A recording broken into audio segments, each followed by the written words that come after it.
लखनऊ निषादगंज स्थित SCRT पर अभ्यर्थियों के धरना प्रदर्शन में महिला अभ्यर्थियों का छलका दर्द। बेसिक शिक्षा निदेशालय पर बीते 4 महीने से प्रदर्शन कर 69,000 शिक्षक भर्ती के अभ्यर्थी अपने आंदोलन को कमजोर नहीं पड़ने देना चाहते हैं। अभ्यर्थियों ने अपने खून से मुख्यमंत्री योगी आदित्यनाथ को पत्र लिखकर मांगे माने जाने की अपील की है। आपको बता दें कि बीते सोमवार को भी एक पत्र लिखा गया था, जिसमें सुनवाई न होने के कारण फिर इसी सिलसिले में महिलाओं ने अपने खून से पत्र लिख डाला। बेसिक शिक्षा निदेशालय पर अभ्यर्थी 4 महीने से लगातार प्रदर्शन कर रहे हैं। अभ्यर्थियों ने मुख्यमंत्री CM योगी आदित्यनाथ को पत्र लिखा है कि अभ्यर्थी 4 माह से भूख प्यास सहन करते हुए धरना दे रहे हैं।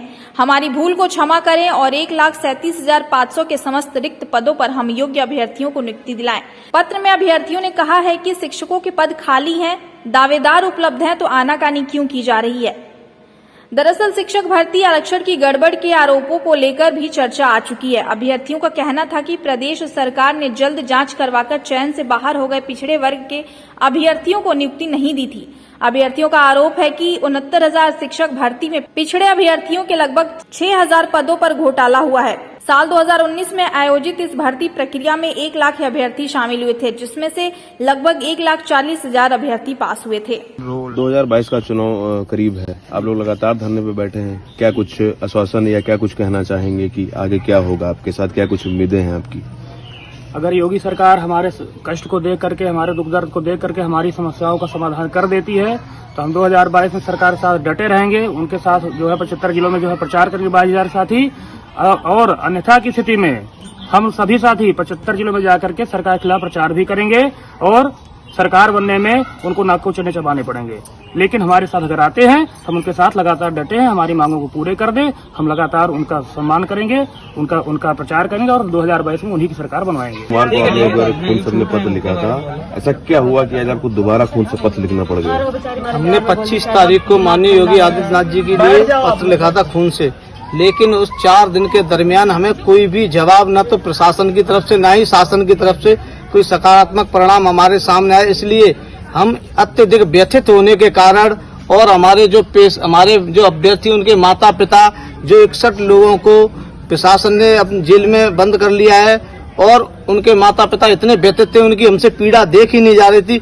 इसलिए हमने द्वारा से रक्त का पत्र लिख करके माननीय प्रधानमंत्री जी, राष्ट्रपति जी और राज्यपाल जी को संबोधित किया है, जिससे हमारी इस व्यथा और वेदना का निवारण कर सके। क्योंकि हम यहाँ 131 दिन से इस SCRT के मैदान में 82 दिन से पानी की टंकी पर बैठी हमारी शिकापाल बहन, अब ये बता दीजिए हमने ऐसा कौन सा गुनाह कर दिया है, आतंकवादी हैं या कोई कैदी हैं जिसकी हमें इतनी बड़ी सजा दी जा रही है? हमने आखिर ऐसा क्या गुनाह कर दिया? अपना हक मांगना अगर इस देश के अंदर, प्रदेश के अंदर गुनाह हो गया तो बताइए ऐसी लोकतांत्रिक देश का होने का क्या अधिकार है? देखिए, योगी जी ने एक प्लेटफॉर्म पे आके ये कहा था कि हमारे पास प्रदेश में योग्य लोग नहीं हैं जिनको हम रोजगार दें, लेकिन आज हम कहीं ना कहीं इस 69,000 शिक्षक भर्ती में 1,46,000 इनके मानकों पे पास हुए बैठे हैं और इनके पास पद भी हैं बचे हुए 1,37,000 के। लेकिन ऐसी कौन सी मजबूरी है, ऐसी कौन सी जो है सरकार के पास में जो है दिक्कतें हैं जो हमारी इन जायज मांगों को सरकार नहीं मान रही है? तो ये सरकार को समझना चाहिए कि हम इस कठिन विपरीत परिस्थितियों में भी यहाँ बैठे हुए हैं। आज 4.5 महीने हो गए हम लोगों को तरह तरह की मानसिक पीड़ा झेल रहे हैं, आर्थिक पीड़ा झेल रहे हैं, यहाँ खाने के लाले हैं। हम एक वक्त खाना खा के यहाँ हम किस तरीके से अपने आप को जीवित रखे हुए हैं, लेकिन ये सब हमारी जो कष्ट जो है शासन को नहीं दिखाई दे रहा है।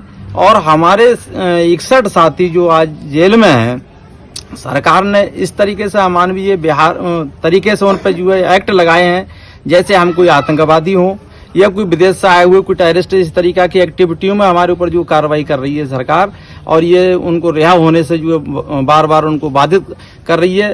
तो ये हम योगी सरकार से यही बारंबार प्रार्थना और विनय कर रहे हैं कि जो आज जेल में है, सरकार ने इस तरीके से अमानवीय तरीके से उन पर जो है एक्ट लगाए हैं जैसे हम कोई आतंकवादी हो या कोई विदेश से आए हुए कोई टेररिस्ट। इस तरीका की एक्टिविटियों में हमारे ऊपर जो कार्रवाई कर रही है सरकार, और ये उनको रिहा होने से जो बार बार उनको बाधित कर रही है। तो ये हम योगी सरकार से यही बारंबार प्रार्थना और विनय कर रहे हैं कि हमारी इन जायज मांगों को योगी जी सुने और हमारी ये 1,37,000 के जो बचे हुए समस्त पद हैं उन्हें देने में अब और विलंब ना किया जाए।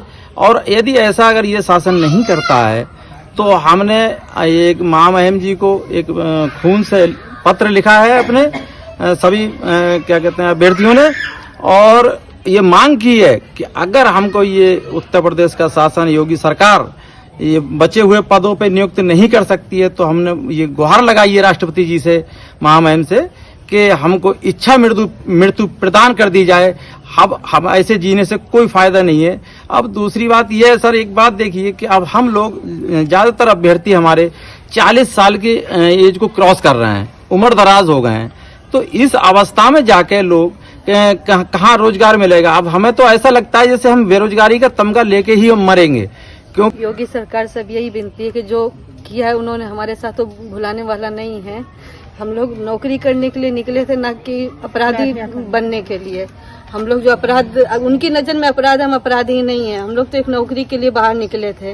रात में 1 बजे हम अपने घर पहुंचते हैं।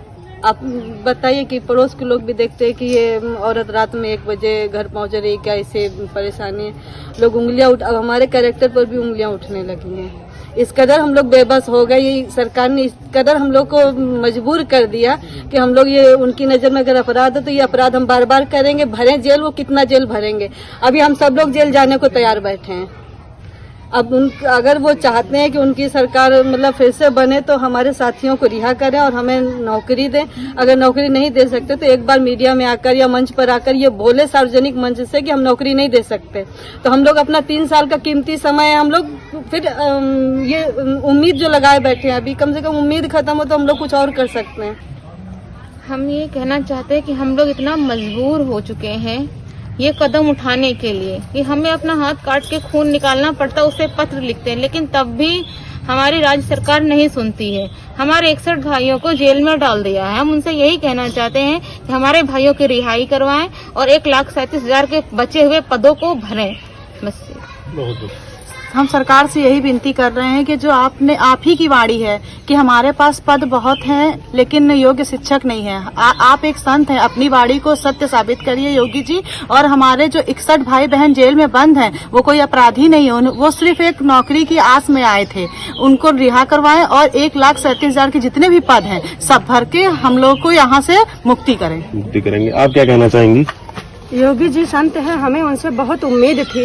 जिस तरह वो बोलते, हमें लगा कि हमारी सीटें वो जोड़ देंगे, लेकिन उन्होंने जो तोहफा दिया हम लोगों को, हमारे भाइयों को, माता जी बैठी हुई हैं इतनी दुखी हैं कि लोग जब सुनेंगे कि बच्चा जेल में है तो क्या हमारी बहुत बेइज्जती होगी।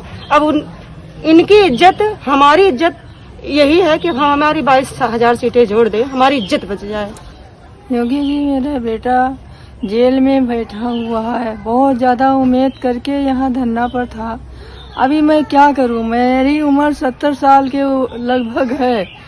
जब से सुनी हूँ तब से मैं बेचैन हूँ बेटा के लिए। अभी इसके आगे जैसा विचार करें वैसा करें। शिक्षक भर्ती का मामला लगातार बार बार बढ़ता जा रहा है। बीते सोमवार को एक इसी अभ्यर्थी ने अपने खून से पत्र लिखा था। आज फिर कुछ महिलाओं ने दोबारा से पत्र लिखा है अपने खून से महामहिम को, राष्ट्रपति को और प्रधानमंत्री को। अब देखना यह होगा कि उनके कान पर किस तरीके से जोर रेंगता है। मैं प्रशांत त्रिपाठी, लखनऊ से अमृत विचार के लिए।